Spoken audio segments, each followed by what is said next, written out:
Hello, everybody. Um, I just wanted to come on here with you just to talk about Jesus, talk about our good Lord and Savior. I've been reading my Bible lately, and specifically doing our own reading the Bible in Word. So I've been doing that, and I will say I'm a bit behind, because I'm only in January, and it's the end of March. So I'm doing basically like 3 chapters a day, which seems like a lot. Um, but I think I've learned recently is I think you are spending time with the Lord. That 20 minutes of you spending time with Him feels like not enough time. Okay, so it takes me 20, 30 minutes to read through these chapters, morning and at night. Um,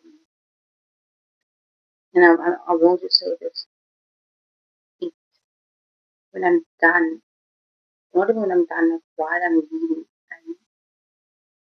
I feel so refreshed. I feel so at peace, you know. So for anyone who is studying to read the Bible, get into the Bible, per se, I would definitely say just download a read your Bible with like like say with your phone or something, and then you don't have to do 3 to 4 chapters a day like what I'm doing. But I definitely would say it's time we often think we don't have. Once you start making the time, you find that let's say like you want to be in it. You want to be in it with it. You want to. And I'm not saying I don't watch, I'm not saying I don't praise, I do. But I don't actually physically sit down with my Bible and read the Bible. And I've been doing this for the past like few days, and I can't explain to you what the Lord has done. I can't. Couldn't explain to you what the Lord has done in the past few days in my life and what I've seen happen in other people's lives. Not necessarily good, and I know it sounds really bad, but the things that I've seen happen like literally in front of my eyes is just like astonishing. And I'm going to mention this. This isn't what this video was supposed to be about. But the other day I was at work, and um, when I get to work, what I do is I go in, it's really hot desk, and I pray. So every Monday, so I only go into office Monday to Wednesday. So every Monday I go in and I pray over my desk and just pray that, you know, that what I do in the work that I do will be to honor Him, serve Him, and do for His name's sake. Um, um, and oftentimes it's just a Monday thing. Oftentimes it's just a Monday thing and I get on with it. Right? There will be times when things will happen in my day and I'm going to thank the Lord, blah, blah, blah, but oftentimes it's just a Monday thing. I am trying to be more mindful of staying connected to Him through praise, through thanks, through praise, through worship. So I just listen to YouTube worship on YouTube. What? Oh, just up on YouTube like that. That's what I do. So just try to be mindful of staying in His presence, right? Because it's really difficult in this day and age to stay connected in general. But then to stay connected to Jesus is really hard. I find, or I have found, I no longer find. I rebuke that. Yes, the point I was trying to make was, so I do think that there were 2 instances that I actually don't remember the second. I think I might have made it up. But the one instance that I remember is someone. So I'll just put out this last one is a 5%. So it's 1, 2, 3, and it's like a percentage. Right? And in this instance, it was a Monday. The person came in, a colleague said to them, "Oh, weren't you sick?" Um, And they were like, no, I wasn't sick, like, or I felt a little bit sick, but I'm not sick anymore. And this person, the colleague was like, oh, but I'm sure I remember you having a cough and you were quite sick, like, and this colleague was harping on for like a good 15 minutes about how sick this person was. And, in the moment, I didn't realize it.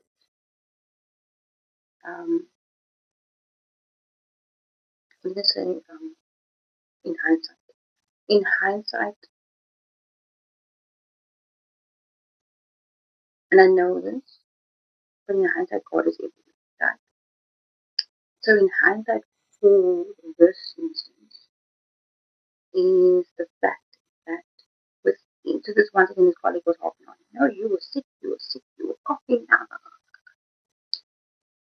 Shortly after that conversation had happened, the person in question, who was sitting opposite me, proceeded to start coughing, proceeded to start sneezing and sniffling. And I'm sitting there, and in my mind, I remember I told myself, sure, it was like this colleague was just looking, but I lose it, and I lose myself. And in hindsight, I didn't realize it, obviously, I could help it. I didn't even know in hindsight, it's what I think I'm saying. I didn't realize it in that moment, but this person has spoken over this person's life. And it had come to fruition because the colleague was speaking into that person's life, and it had come to fruition because that person had received it and believed it. Even though they were saying, I'm not sick, I was not sick. I was a little bit sick. They had received that, and therefore the enemy used that to make him sick. Like the same day, like within not even an hour. Not, and this person's like bringing out, it wasn't ACT, it was an effort to bring an effort out the way. Because they're not laughing on, they're coughing, and I sat there and I was like, look how quick the enemy, like, he found a gap and he was like, got it, got it. It might not have been a gap in my life, there was a gap in someone else's, you know. And there have been instances in the past where I have really ferociously vomiting inducing um, and dreams that seep into your heart and seep into your soul and seep into your mind. And if anyone who knows me knows me, I'm an overthinker. Okay? And these days were not good, not gonna lie. They were not good. And I remember having dreams like 2 or 3 nights. And I remember the one night I read my Bible and I went to bed, had to woke up. And the first thing I said is, but my God, but like, why now, man? I didn't read my Bible, that's like supposed to be the anyway. Um, I then proceeded to just say that, like, I'm not going to give people the way, blah, blah, blah, and I've been saying that a lot, like, I'm not going to give the enemy the gap, I'm not going to do anything the gap. And the thing is, your mind, especially when you sleep in your mind, is such an easy thing to attack. And that's what was happening with me. And I know I said 2 instances, there is a third. My jaw, my left hand side, right, third one, jaw, my left hand side. A week ago, I slept on the side. Sometimes when I sleep, I don't move at all. Right? And obviously, what happens is, like, when you're sleeping on one side of your body, what happens? I'm assuming, I don't know. What happens is, like, it puts the, because you're not, there's no movement in the night. It's like 6 to 8 hours of sleep. And I hadn't moved that entire night, and I woke up and my entire jaw was in pain. Like, when I opened my mouth, it would not clap, click, it click. I couldn't even open my mouth to, like, put a spoon in my mouth. Like, it was incredibly painful. And it's been painful now for a few days, and I'll be honest with you, there is a level I can feel something. And I'm also once been choosing to be really mindful of the words I'm using. I'm talking to myself a bit, my body, talking to my family, instead of saying, you're weird. I'll say, you are an interesting individual. Okay? So I do not feel anything, but there is feeling on the left hand side of my mouth. The other day I was reading my Bible, and there was a feeling. and I just put my hand over my face like this. And I was alone in my room. I can't even, I think I must have been at night. I can't remember, I must have been at night. And I remember doing this, and I just sat there on my bed, reading my Bible. Sorry. And I just, I kept on saying, by your Satan, or by Satan. Right? I was trying to find the verse in Isaiah. When it came from Isaiah 50 something. I think it was like 7:53, and I don't think it was Isaiah 50. But I kept on saying, sort of, if you will, nothing was happening. Okay? I'm going to be honest, nothing was happening. And then I did this, and I just did it like twice. And I was like, by your Satan, by your Satan, you know. And I said that, and instantly, the prayer was gone. And I was like, oh, it works. I don't know what works, man, but like, you know, I can, you know, I've never had it work so practically, if you will.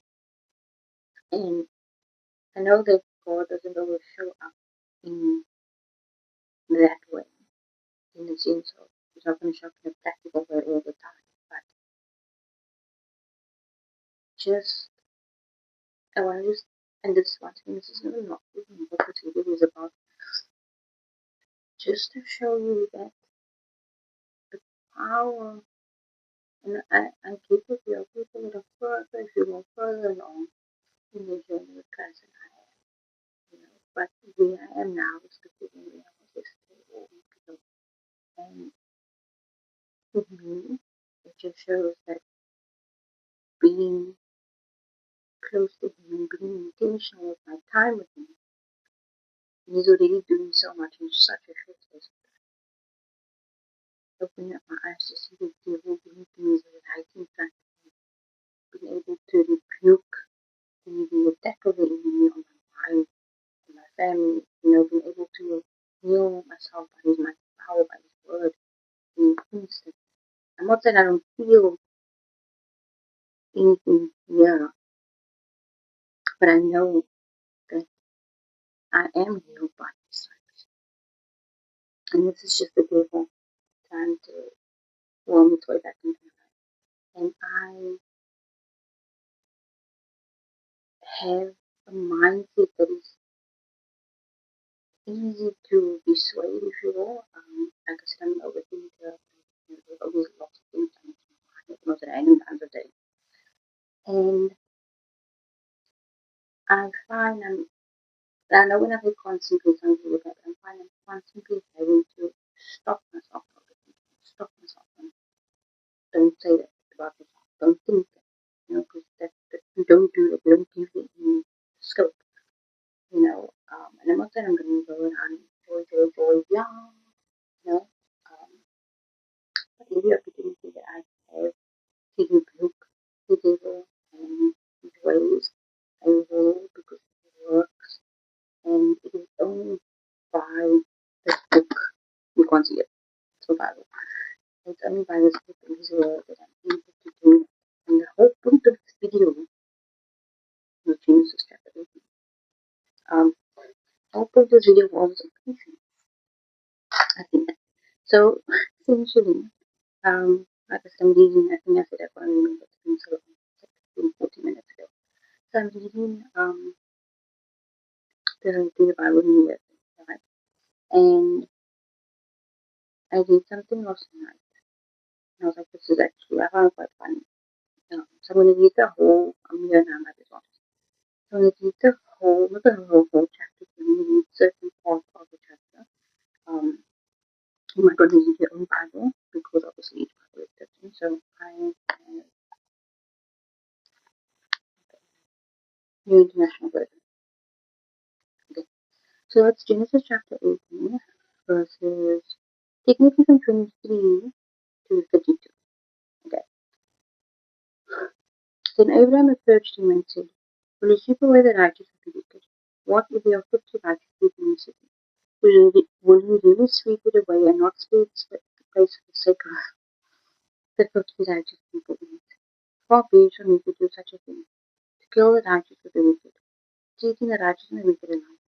Far be it from you, not to judge of the earth. The Lord said, if I find 50 righteous people in the city of Sodom, I will spare the whole place for this. Then Abram spoke up again. Now that I have been so bold as to speak to the Lord, though I am nothing but dust and ashes, what is the number of the righteous is 5 less than 50. Will you destroy the whole city for lack of 5 people? If I find 55 there, he said, I will not destroy it. Once again he spoke to me. What if only 50 are found? He said, for the sake of 50 I will not do it. Then he said, may the Lord not be angry, but let me speak. What if only 50 can be found? He answered, I will not do it if I find 50. Abraham said, now that I have been so bold as to speak with the Lord, what if only 20 can be found? He said, for the sake of 20 I will not destroy it. Then he said, may the Lord not be angry, but let me speak just once more. What if only 10 can be found? He answered, for the sake of 10 I will not destroy it. And the reason why I say this is about patience is because at any point in that, we all could have lost his cool. He could have. And what I found funny was that Abram was holding back because that's what they were doing. Because as parents, and this is my point, as parents, that's what our kids do. They hold back. They keep on. They keep on asking. They keep on asking. And as parents, myself included, it is so easy to lose our forward. And maybe not intentionally, but it's that knee-jerk reaction. Really? And they offer. And they obviously don't. Um, but yeah, look at like in the moment I found it. So I was like, Abraham, bro, give the Lord a break. Like he's done a lot. He's doing a lot. Like, do you not see? You know, and I found it funny because I was like, he just kept on with like it's what I've told you, that keep on going. How much more can I ask him? How much more can I ask my David before they trip on me? And if you're honest, sometimes they just the kids just have to ask once. Sometimes I'm very and I'm made up and if you know it's a now you ask him. So some children ask like if they will be paid, so you can put them in your budget.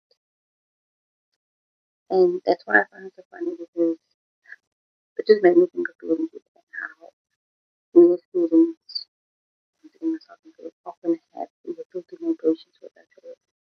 But should we not have patience with them if we are raising them with image, if we are of Christ? Should we not have patience with our children or have patience with them? Anyway, this video was like 20,000 minutes long, today. So if you made it this far, have a good day, stay blessed, and just find time to make time for me because you always have